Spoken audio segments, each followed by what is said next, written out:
Hey guys, it's Jess with Technihouse Inspections. I'm here on my day off at the home of good friends of mine, and they're nice enough to let me do a video here with their steam boiler because they have an older home.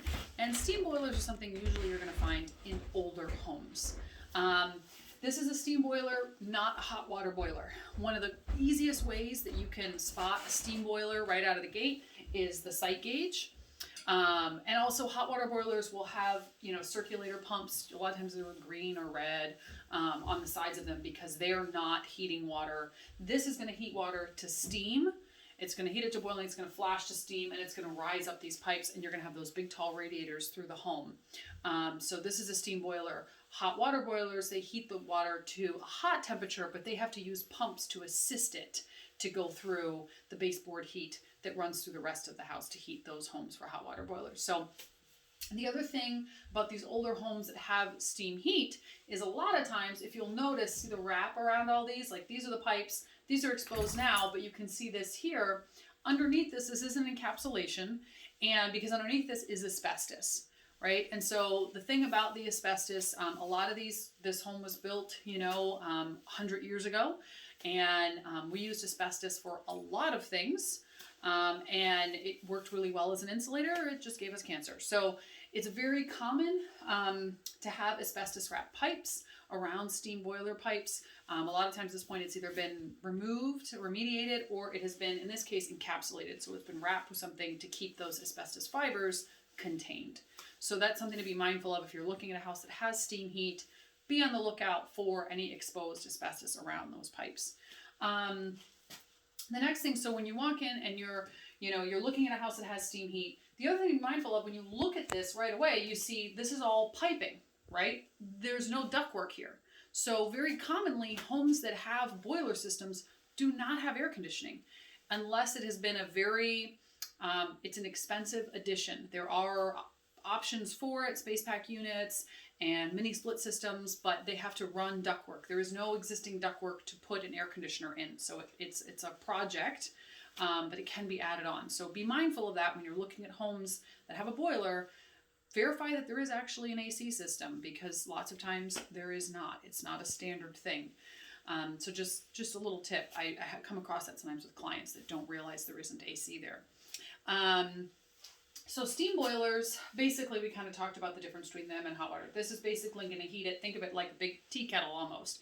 It's going to heat that water to boiling. It's going to flash to steam, and it's going to rise up through these pipes, and it's going to cool and come back and recirculate back down into the system and reheat. And that's how this works, right? And the radiators all the way across, you'll feel those get hot through the room, and they're just going to radiate the heat into the room that they're in. It's a very nice, even heat. It's actually a very comfortable, moist heat. A lot of times you don't need to have a humidifier or anything when you have a steam boiler in a house. It's just the only downside is you don't have ductwork for air conditioning. So there's a couple of features though on newer steam boilers. If you have a really old boiler, they may not be there, but these newer boilers, they do have some kind of automatic features and safety features on them that are good to know what they are. So, and this one has quite a few of them, so I thought we'd talk about it. The first one being back here, if you'll see on the flue pipe here, this little device here, this is an auto damper. So when the thermostat upstairs says it's cold, you'll actually see this will churn and it'll rotate because it's opening a baffle here inside of this that will allow those flue gases out. And as soon as the flame is extinguished inside the boiler, it's going to shut again right away. And it's a way to sort of increase its efficiency, that it's keeping a bit of that heat in there, but it opens as soon as there's a flame. So it's something to keep in mind. The other thing that people don't realize, when you have a steam boiler, the risk of carbon monoxide is really in this room, because you don't have ductwork that would blow it all through the house. So you always want to make sure that you have a carbon monoxide detector in the room with the boiler, but you don't necessarily have to have them all through the house in the same way you would if you have a furnace. So there's the auto damper, but then there is also something here that this system has, and this is, the sight gauge functions as it's a gauge. It's a way for you to tell how much water is in the system and how clean that water is. But what feeds water into the system, some of the older boilers, you can do it manually, so that you literally just open and close the valves to feed water in, using this sight gauge as your way to gauge how much water is in the system. Is it clean? and do I need to add more? And you'll see that there's actually a level here. Hey, if it's here, you have a problem. Don't fill it more than here. And then auto feeder is over here. And so this is kind of the two part. This is what's opening the water line here. This is where it's calling for it. That's the control box. So it's opening the valve there and it's pulling cold water into the system. And so it's maintaining its own water level. The auto feeders, though, they can malfunction, and they can be putting either not enough water or too much water in. So you still want to periodically be looking at it. So that's something to be mindful of. You've got an auto damper, you have an auto feeder, and you have the sight gauge. And the sight gauge is something you should still be looking at from time to time. You can see this one, it looks like the sight gauge is really dirty. There was an issue here where they were redoing some plumbing and knocked some corrosion and stuff loose. But if you actually look at it on the side, that's actually just a bit of a stain. The water, actually, if you look at it from the side, is actually pretty clear. And we actually just did some maintenance on this earlier today, which is routine maintenance that you should be doing if you have a boiler. So if you look around the backside here, a lot of times you'll see this when you go to homes that have boilers. They've got a bucket on them, on the back side of it. You'll find a little bucket sitting there. And there's a spigot on the back. And you're literally, every few weeks, once a month at least, you're going to come down, open up that valve. You're going to drain off about a bucket, few gallons of water off of it, because you're going to be pulling all of the sediment. Remember, these are 100-year-old pipes, so there's a lot of sediment and corrosion in them, and the boiler is sitting at the low part of the system. So the idea is that a lot of that sediment over time will settle back into the low point, and you can drain it off right there and get the bulk of the sediment off of that low point. So it's something that you would drain a couple of gallons of water off of it, and if you have an auto feeder system, the auto feeder should register that the water level just dropped, and it will kick on and bump up the water level.